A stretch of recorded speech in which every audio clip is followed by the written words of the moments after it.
ஏமாத்தி என்ன நம்ப வச்சு மோசம் பண்ணிட்டா. கொஞ்ச நாள மட்டும் தான் அவ கூட இருந்தா, நான் எப்போதுமே உனக்கு தான் சத்தியம் பண்ணா. என் தாய போல நானும் நம்பி இருந்தேன், என்ன நாய போல அலைய வச்சிட்டா. அவளை நினைக்கும் போது கண்ணீர் வடியுது, பழைய ஞாபகம் தான் நினைவு திரும்புது. விட்டுட்டு போன மரபு திரும்ப கிடைக்குமா? அவளுக்கு என்ன பத்தி நினைப்பு இருக்குமா?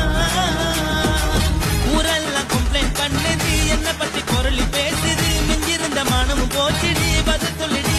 கடவுள் ஆம்பளைக்கு பொம்பளைய மனசி வச்சா, காதல் தோல்வியத்தான் எனக்குன்னு படைச்சி வச்சான். நான் கெட்ட வார்த்தைய மட்டும் உனக்குன்னு தான்